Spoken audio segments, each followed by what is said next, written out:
The house that eats. A delivery that went wrong. It was just another late-night food delivery for Jake. The clock had barely ticked past 11 p.m., and the streets were nearly empty, the city lights casting long shadows down the quiet roads. His motorcycle hummed beneath him, the familiar hum of the engine a comfort amidst the growing fog creeping in from the edges of the city. Jake had been doing food deliveries for the past 6 months, so he knew the routes, the addresses, and the faces of the regular customers. Nothing ever felt out of place. Until tonight. He had just picked up an order for a large pizza, wings, and a side of garlic bread from a small, family-owned Italian restaurant. The order wasn't particularly strange, but the address was. It was on the outskirts of town, just past the woods, deep into a secluded area where the buildings were sparse, and the roads winding.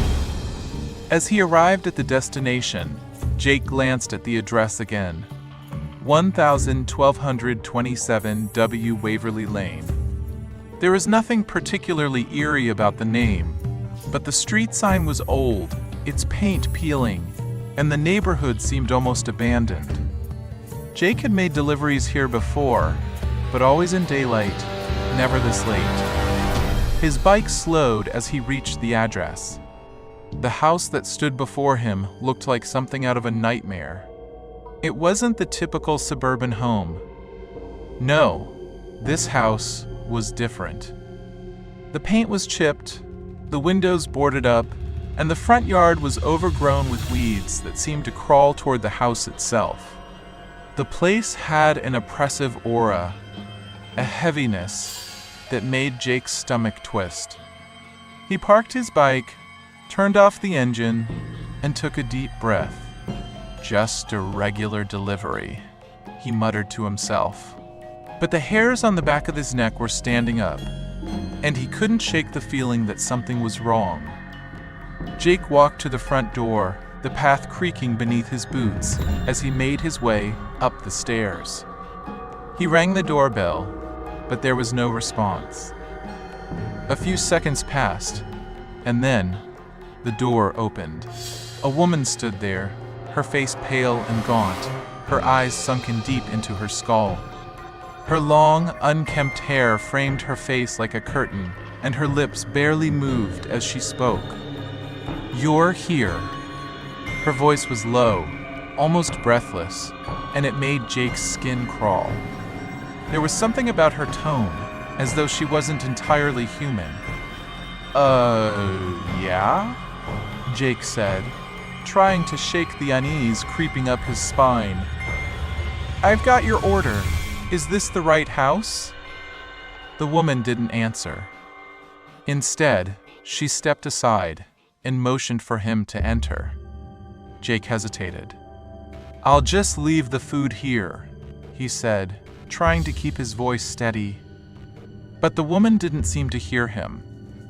She was already turning away, her feet dragging against the floor as she shuffled into the dimly lit house. Jake stood frozen for a moment, looking at the open door and the strange woman retreating further into the shadows. Something about her movements was unnatural, like she was gliding across the floor, not walking. "Is there anyone else here?" Jake asked, taking a step back. There was no answer. He swallowed hard, gripping the food bag tightly. Maybe it was just an eccentric person. Maybe she was lonely and didn't want to acknowledge him. People did weird things all the time, especially late at night. Taking a deep breath, he stepped inside. The door creaked behind him as it closed on its own. The air inside the house was cold. The walls were lined with dark wood paneling, and the hallway stretched farther than he expected, like the house was deeper than it should have been. The dim glow of a single, flickering bulb above him barely illuminated the space. "Hello?" Jake called, his voice now filled with uncertainty. "I just need you to sign for the delivery." The floorboards groaned under his weight as he stepped deeper into the house. The woman's figure was moving in the distance, slowly making her way toward the living room. Jake glanced around, feeling the oppressive weight of the silence. There was an unsettling feeling in the air, a sense of being watched. Every noise felt amplified, every shadow seemed to shift just out of the corner of his eye. The hairs on the back of his neck stood on end, but he tried to ignore it. He was a delivery guy, just doing his job. But as he stepped closer, the atmosphere grew heavier. The cold seemed to sink deeper into his bones, and a sickening smell began to waft through the house, like old rot and decay. "Ma'am?" Jake's voice cracked as he reached the living room. The woman was sitting at a table, her back turned, but the faint sound of breathing echoed in the room. "I just need a signature."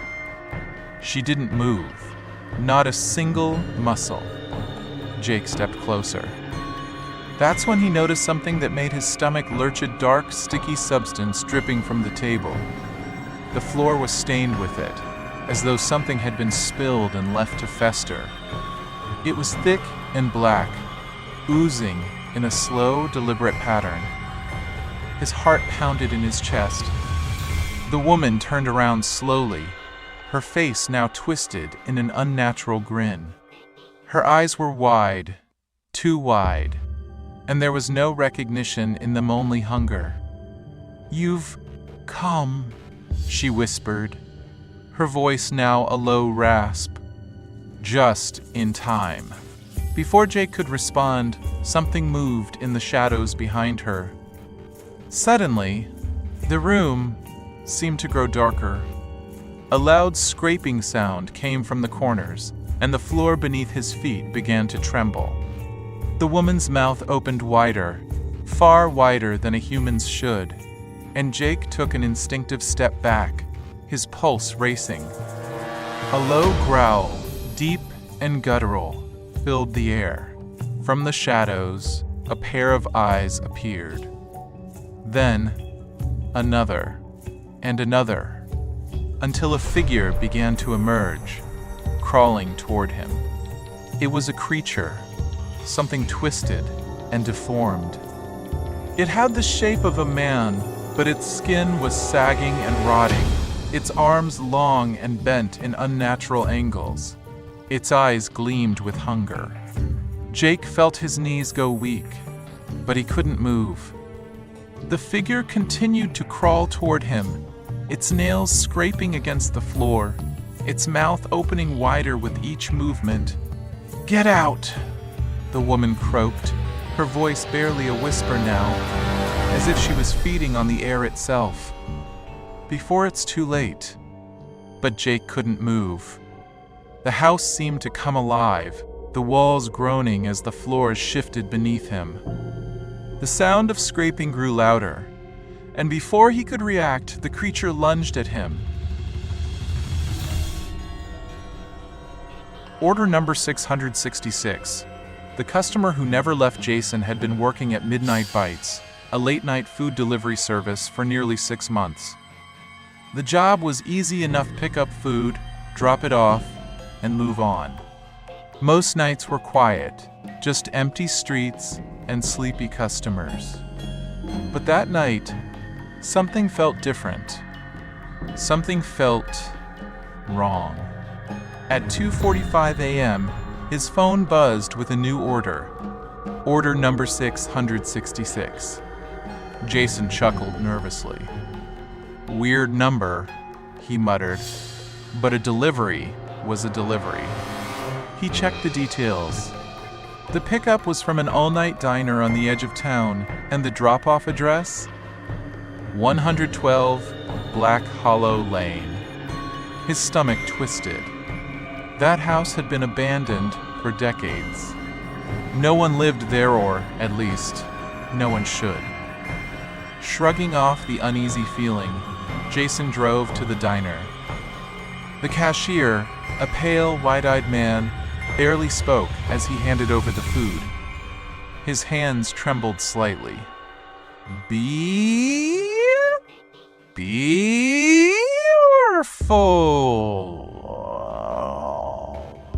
The cashier muttered under his breath. Jason frowned. What do you mean? The man only shook his head. Just don't take too long. Ignoring the warning, Jason got back in his car and followed the GPS to the destination.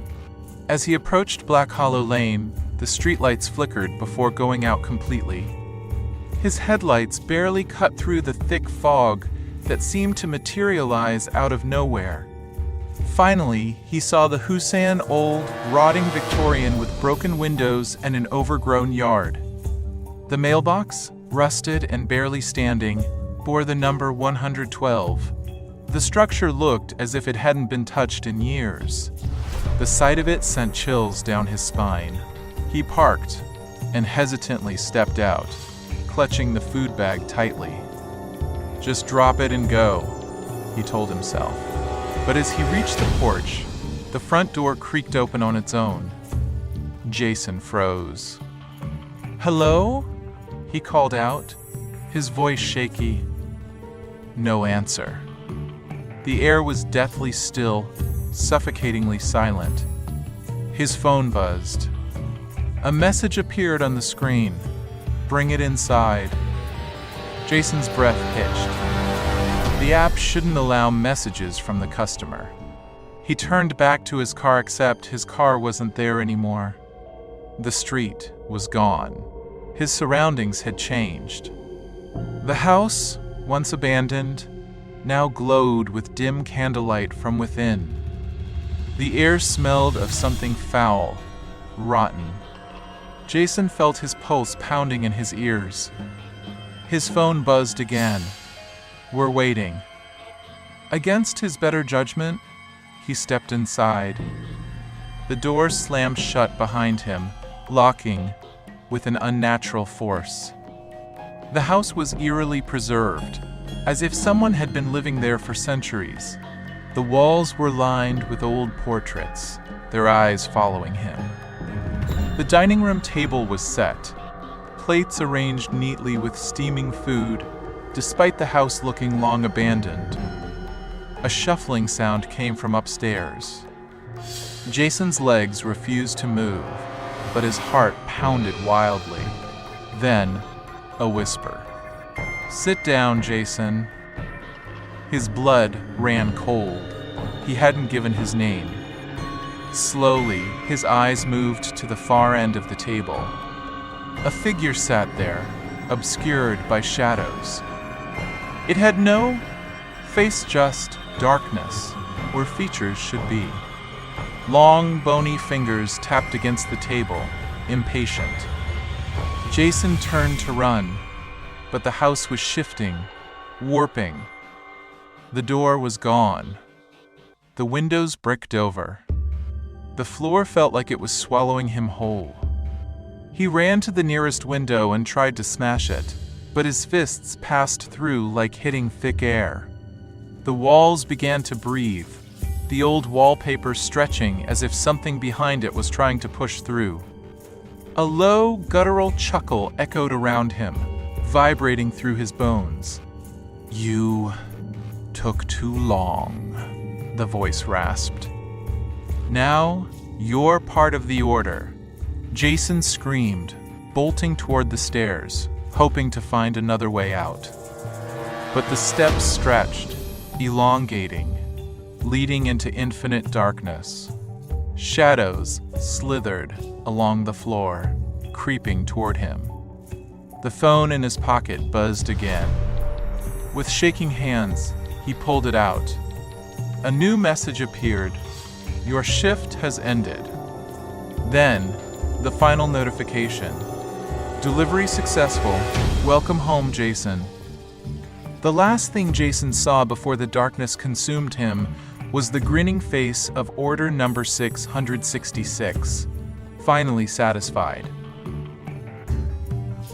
The last order, Jason had been a food delivery driver for 3 years, and he thought he had seen it all until that night.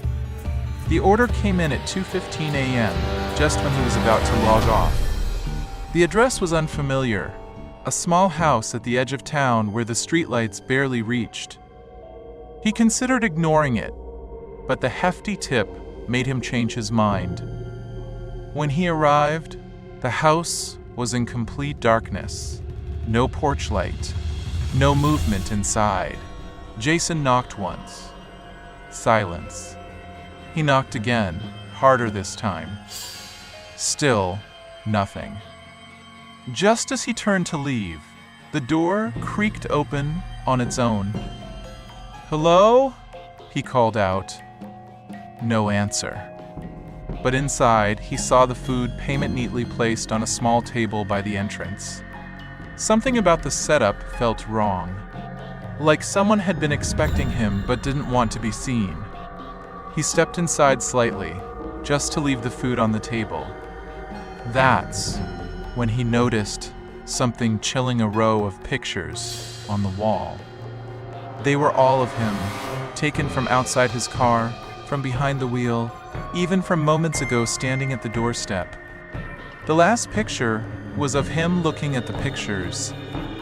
He ran, dropping the food and his delivery bag. The door slammed shut behind him. When he reached his car, his phone buzzed with a message from an unknown number. "Thanks for stopping by, Jason.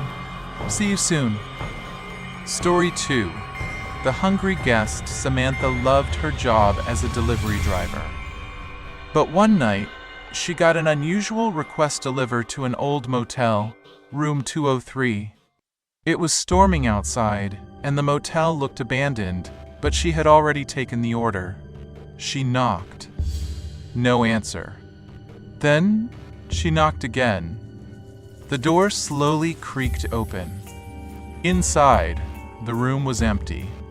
No luggage, no furniture, except for a single chair. On the chair sat a black and white photo of a woman, her eyes scratched out. A handwritten note was taped to the wall. "Don't wake her." Chills ran down Samantha's spine. As she backed away, she heard slow, deliberate breathing coming from the closet. She bolted down the hallway, leaving the food at the door. As she reached her car, she glanced back up at the window of room 203. A woman was standing there, watching her. But there was no one in the room when she was inside. Story 3. The basement order. David had been delivering food for months without incident, but this order was different.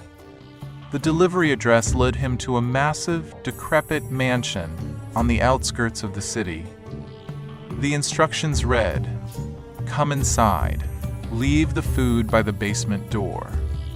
Reluctantly, he stepped into the dimly lit house. The air smelled stale, and the wooden floors creaked under his weight. A narrow hallway led to an old wooden door at the end. He set the food down and turned to leave when he heard it. A whisper, low, hoarse, and coming from beneath the door. "You forgot the drink." David's blood turned to ice. He hadn't ordered a drink. Before he could react, the basement door rattled violently. Someone was trying to force it open. He sprinted out of the house, leaping into his car and speeding away. The next morning, he checked his delivery app. The order had been canceled. The address didn't exist. Story 4. Knock, knock. Brian had been delivering pizzas for years, but he had never experienced anything like this. A late-night delivery took him to a quiet suburban home. The house was normal, well lit, nothing suspicious. He knocked. Silence. He knocked again. This time, a voice called from inside, muffled and strange. "Come in. The door is open." Brian hesitated. He wasn't supposed to go inside. He placed the pizza on the doorstep and backed away. But as he turned to leave, he heard a knock. from inside the house.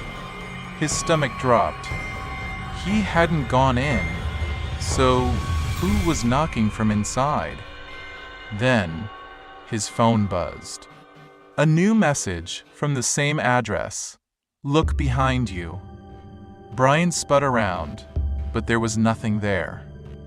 Just his own reflection in the house's dark window. And behind his reflection, a figure standing right behind him. The porch light flickered. Brian bolted to his car, his heart hammering. He never delivered to that house again. But sometimes, late at night, he still gets a request from that same address, even though no one has lived there for years. The final delivery. A one-way trip. Mark had been working as a food delivery driver for almost a year. He had seen all kinds of strange customers, some who wouldn't answer their doors, some who gave him unsettling stares, and even a few who tried to invite him inside when he knew better. But nothing compared to the horror of his final delivery. It was a slow, rainy night, and Mark was about to log off when he received one last order. The address was unfamiliar, deep in the outskirts of town, near an old industrial district. It didn't make sense who would order food from such an abandoned area, but the payout was unusually high, almost too good to pass up. He hesitated for a moment, then decided to take it.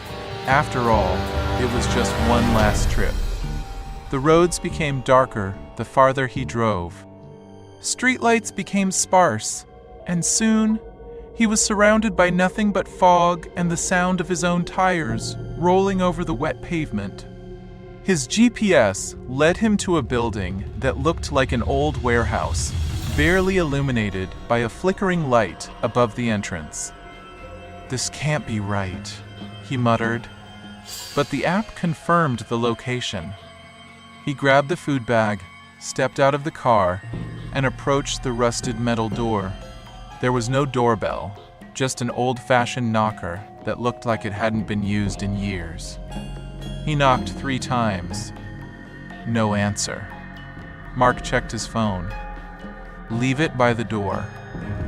A message had appeared, but no number was attached. Something about the place made his skin crawl, but he just wanted to finish his shift. He set the bag down and turned to leave. That's when he heard it. A soft whisper. "Come inside." Mark spun around. The door was now slightly open, revealing nothing but pitch-black darkness beyond. A gust of cold air rushed out, making his breath visible in the damp night air. He stepped back, his instincts screaming at him to leave. But then his car engine sputtered and died. The lights flickered and went out. Panic settled in as he reached for his keys. Something was wrong. The phone in his hand vibrated violently. Another message. "It's rude to ignore an invitation." Mark's blood ran cold. He wasn't alone. Then, from inside the warehouse, footsteps echoed, slow and deliberate. The shadows in the doorway shifted. A tall figure emerged, its face hidden in darkness, but its presence overwhelming. Mark didn't wait to see more. He sprinted back to his car, fumbling with the keys. But as he turned them, the dashboard remained dark. He looked up, his reflection in the rearview mirror twisted and changed. It wasn't his face staring back at him. It was grinning. The last thing Mark saw before everything went black was the warehouse door closing and the shadow pulling him inside. Midnight drop-off. Who opened the door?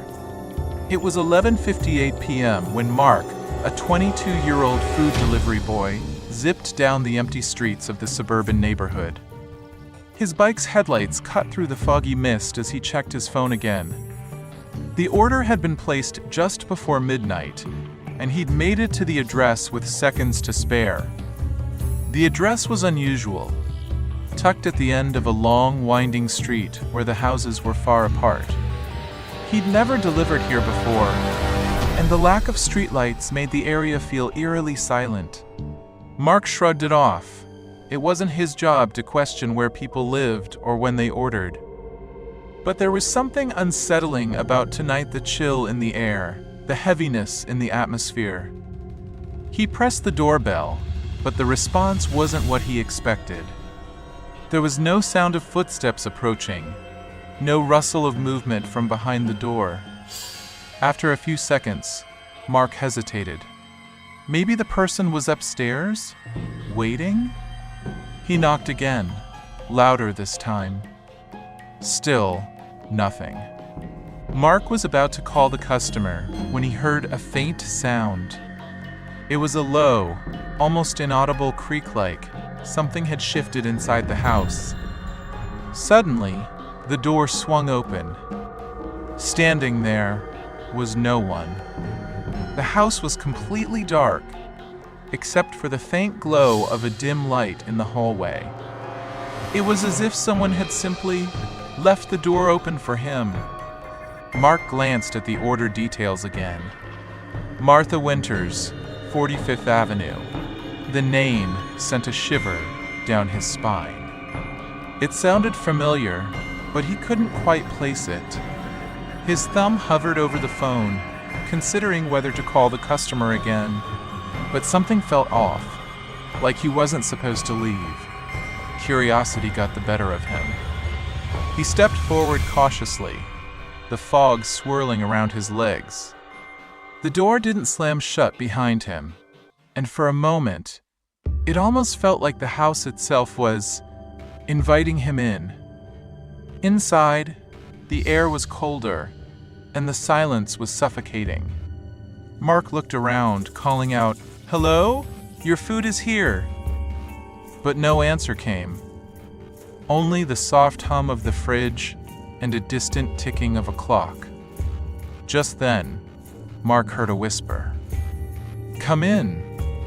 It was so quiet, barely audible over the sound of his own breathing, but it was clear. Mark froze. The voice sounded like it came from the other side of the house, but the hallway before him was empty. His eyes darted back to the door. Was he hearing things? Maybe it was a prank? He turned around, ready to leave, but the door was now shut firmly. Mark's heart pounded as the door slammed shut behind him. He didn't move, his feet frozen to the floor. He turned slowly, the dim light in the hallway casting long shadows against the walls. His breath hitched in his throat as he tried to peer deeper into the house, but the darkness seemed to stretch far beyond his vision. A sudden gust of wind blew through a crack in the window, rattling the old wooden shutters. The room grew even colder, and he could feel the hairs on his neck standing up. The whisper had been so soft, but now he couldn't shake it. "Come in." The voice had come again. This time, it felt closer, more insistent. Mark stepped backward, instinctively reaching for the door handle. He tried to turn it, but it was locked. He was trapped. A wave of panic washed over him. He was alone, in an unfamiliar house, with no way of knowing what was waiting for him. He quickly scanned the hallway. The light was flickering in the kitchen, and there were strange marks on the wooden floor. Before he could make a decision, he heard another sound, a faint creak from upstairs. Then, the unmistakable sound of footsteps. Someone or something was moving above him. "Martha? Is that you?" Mark called out, hoping for a reasonable explanation. "Your food is here." There was no answer, only the continued sound of footsteps. Something was wrong. Very wrong. Mark took a deep breath, gathering his courage. His mind raced, wondering if he should just leave. But then, a thought crossed his mind. What if the customer was in danger? Maybe someone had broken in. Maybe that's why they couldn't answer the door. He was a delivery driver, not a hero, but there was something about this house that felt strange, too strange to ignore. He moved forward, his boots tapping quietly on the floor. His phone's flashlight illuminated his path as he cautiously made his way toward the staircase. The footsteps above him had stopped, replaced by the eerie silence that seemed to grow heavier with every passing second. He placed his hand on the first step, feeling the wood creak under his weight. Each step he took was followed by the subtle thud of his boots, echoing through the empty house. His heart was racing now, his palms clammy with sweat. He reached the top of the stairs and stood still for a moment, straining his ears. The house was unnaturally quiet now. No voices, no movement, only the soft hum of the fridge downstairs. Mark's hand shook as he reached for the doorknob of the first bedroom on the left. He could hear his own breathing, shallow and quick. He pushed the door open, but the room was empty. No one was there. He moved on, trying the next door. It creaked open, revealing a dark room with a single light bulb hanging from the ceiling. As his flashlight swept across the room, his stomach churned. It looked like a child's room, with a bed covered in faded pink sheets and a collection of old dolls scattered across the floor. Then, he saw it. On the wall, a large portrait of a woman, her face, pale and gaunt, her eyes cold and unblinking. The woman in the picture looked disturbingly familiar. Mark froze. The woman in the portrait looked like Martha Winters. But that couldn't be right. The woman in the picture had been dead for years. He remembered reading about her in the local news. Martha Winters had vanished without a trace almost a decade ago. His mind raced. Was he hallucinating? The room seemed to spin around him, and his vision blurred. He shook his head, trying to focus, but everything was slipping out of his grasp. Suddenly, a sound behind him snapped him out of his trance. The door slammed shut. Mark sped around, his heart nearly leaping out of his chest. He swung his flashlight toward the door. But when the beam hit the surface, it revealed something that made his blood run cold. A figure stood in the doorway. The figure was tall, but shrouded in shadow, as though it were part of the darkness itself. Mark's mind screamed at him to run, but his feet were glued to the floor. His hand trembled as he raised the flashlight toward the figure, but it didn't help. The light flickered and went out. The room was plunged into darkness. Mark's breathing became erratic, his chest tightening. He couldn't see the figure anymore, but he could hear its slow, deliberate steps as it moved closer. "I told you to come in." The voice was unmistakable. It was the same whisper that had followed him through the house. It was soft, but there was an edge to it now.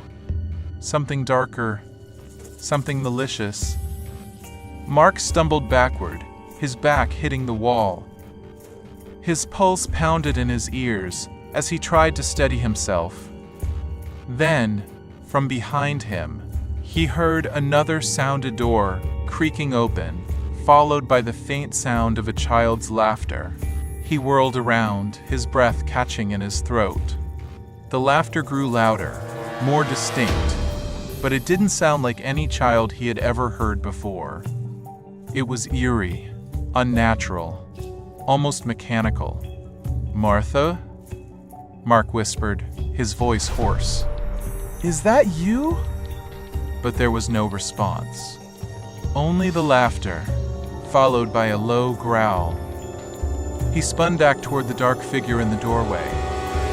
The shadow moved closer, and as it did, The temperature in the room dropped sharply, like ice had taken over the air.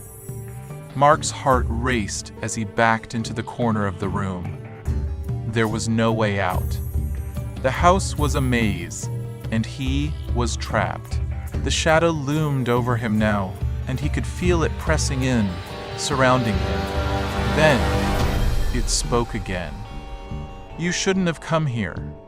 The voice was colder now, like the voice of someone long dead.